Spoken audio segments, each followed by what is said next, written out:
এই 7টা আয়াত নিয়ে কয়েক মিনিট একটু আল্লাহর রাস্তায় কুরবানি করা যাবে না? কান দুইটা খরগোশের মতো খাড়া করেন। খরগোশ কান খাড়া করে শোনে, এজন্য খুব পিন ড্রপ সাইলেন্ট, পিন পতন নীরবতাও খরগোশ কান দিয়ে শুনতে পায়। তো আমি যতক্ষণ আপনাদের খেদমতে কিছু কথা বলবো, কান দুটো খাড়া করে রাখতে হবে। পারা যাবে না? এই সূরাটা হচ্ছে আউয়ালুস সূরা নাযালা কামিলান মিনাল কোরআন, কোরআনের সর্বপ্রথম নাজিল হওয়া পূর্ণাঙ্গ সূরা।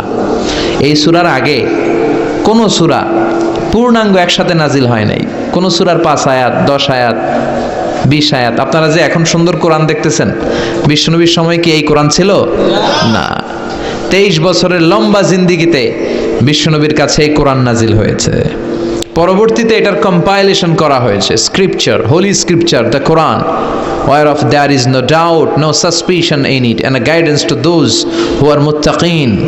এটা এমন বই যেটাতে আল্লাহ কোনো ভুল রাখে নাই, মুত্তাকিনদের জন্য এটা পথ নির্দেশিকা হিসেবে আল্লাহ পাঠিয়েছে। পড়েন সুবহানাল্লাহ।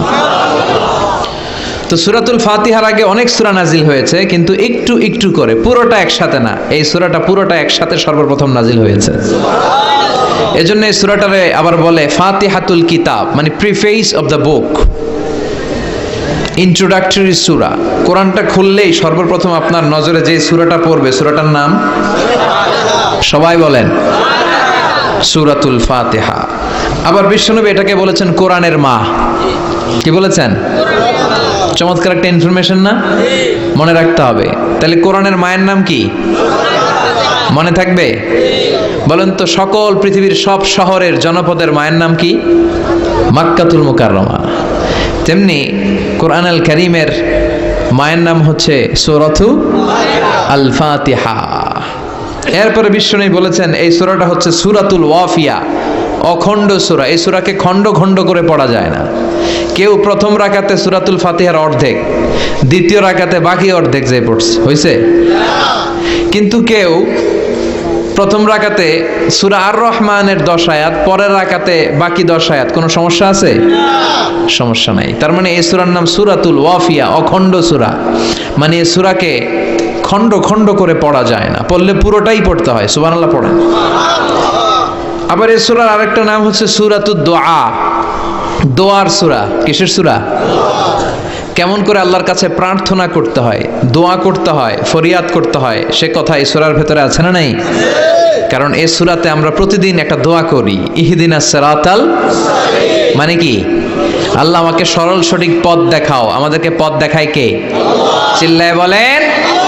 আমি যদি কোনো দিন পথে ভুলে যাই, হাত ছানি দিয়ে কাছে নিও, মমতার বন্ধনে আমায় বেঁধে সব ভুল ক্ষমা করে দিও। পড়ে না আমিন? আমরা যদি পথ ভুলে যাই, আমাদের পথ দেখায় কে? এজন্য এই সূরাটার নাম সূরাতুদ দুআ, প্রার্থনার সূরা। কেমন করে আল্লাহর কাছে প্রার্থনা করতে হয় এই সূরার ভেতরে আছে না নাই? এরপরে এই সূরার নাম হচ্ছে সূরাতুস সালাত, নামাজের সূরা। কিসের সূরা? সব সূরা ছাড়া নামাজ হয়, সূরাতুল ফাতিহা ছাড়া নামাজ হয়? বিশ্বনবী বললেন লা সালাতা লিমান লাম ইয়াকরা বিফাতিহাতিল কিতাব। যে সূরা ফাতিহা তার নামাজে পড়ে না, তার নামাজ আল্লাহর দরবারে কবুল হয় না। এরপরে বিশ্বনবী বলেছেন এই সূরার নাম সূরাতুশ শিফা। সূরাতুশ শিফা, শেফার সূরা, আরোগ্য লাভ করার সূরা। অসুস্থ ব্যক্তির গায়ে এই সূরা পড়ে ফু দিলে সুস্থ করবে কে? আল্লাহ। বিশ্বাস হয়? বিশ্বাস হইতে হবে, ঈমান থাকতে হবে। ঈমান যদি পাক্কা হয় তাইলে কাজ করবে, তা না হইলে কাজ করবে না। অনেকে বলে হুজুর আমি তো কত সূরা ফাতিহা পড়ে ফু দিলাম, কই আমার পেটে ব্যথা তো ভালো হয় না। যেটা কইছে তুই একটা ডাকাত, ঠিক কি না? ওর ঈমান নাই, ওর ঈমানে ঝামেলা। ফু দেওয়ার মধ্যে বেশ কম আছে না নাই? কিছু লোক আছে সারাদিন ফু দিলে মোমবাতি নিবে না, আর কিছু লোক আছে ফু দিলে পানিতে আগুন ধরে যায়, আছে না নাই? বিশ্বনবীর ফুতে বরকত বেশি না কম? সাহাবারা বলল ইয়া রাসূলুল্লাহ সাল্লাল্লাহু আলাইহি ওয়াসাল্লাম, আমাদের কুয়ার ভেতরে পানি নাই, পানির লেয়ার অনেক নিচে নেমে গিয়েছে, পানি উঠাতে পারি না গো নবী, আপনি দোয়া করে দেন। বিশ্বনবী এসে ওযু করলেন, অজুর কিছু পানি মুখে নিয়ে কুলি করে ওই কুলির পানি কুয়াতে ছেড়ে দিলেন।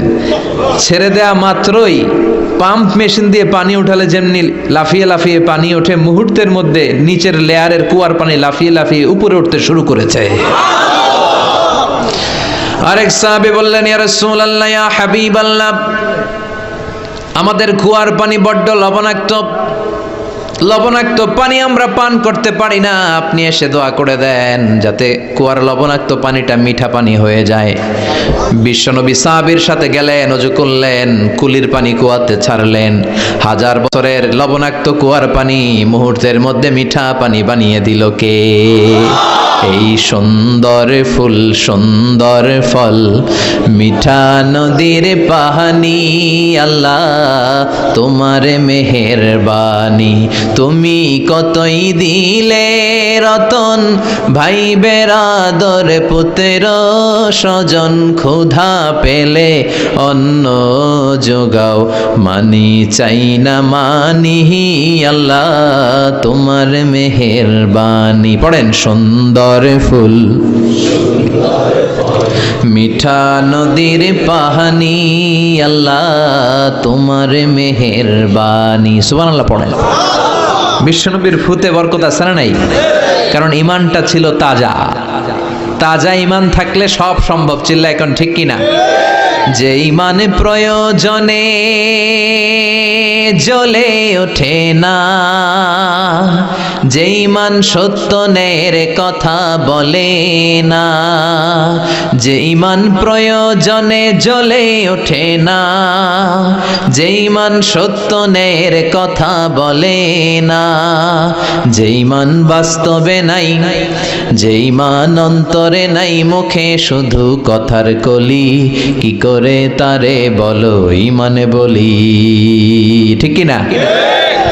কি করে তারে বলো ইমানে বলি, কি করে তারে বলো ইমানে বলি? যে ইমান দিন কায়েমের আন্দোলনের ধার ধারে না, যে ইমান লেবাসধারী কোরআন হাদিস তাও পড়ে না, যে ইমান খাজার নামে মাজার গড়ে ফুলুস কামায়, আছে না নাই?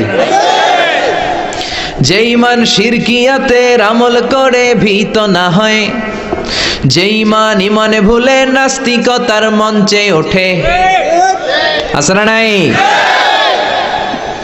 যে ইমান বাতিল মতের দোসর হয়ে ফায়দা লুটে, যে ইমান শুধুই কেবল খায় দায় আনন্দ করে, যে ইমান দেখে না যে আরাকানে ভাইরা মরে, যে ইমান বাস্তবে নাই, যে ইমান অন্তরে নাই, মুখে শুধু কথার কলি, কি করে তারে বলো ইমানে বলি?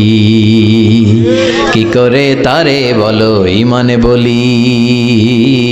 কি করে তারে বলো ইমানে বলি? চিৎকার করে বলেন ঠিক কিনা?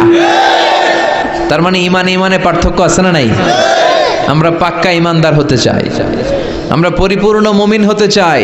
যে ইমান ছিল আবু বকরের অন্তরে, যে ইমান ছিল ওমরে ফারুকের অন্তরে, আল্লাহ তুমি কবুল করো। তাহলে এই সূরা এমন সূরা, যে সূরা পরে ফু দিলে অসুস্থরে সুস্থ করে দেয় কে? বিশ্বাস হয়? ইমান আছে তো? গন্ডগোল নাই তো? ফু দিলে সুস্থ হয়ে যাবে। সূরাতুশ শিফা। নিজেই নিজেকে রুকিয়া করবেন, তাবিজ ঝুলাবেন না। তাবিজ ঝুলাতে বিশ্বনবী নিষেধ করেছেন।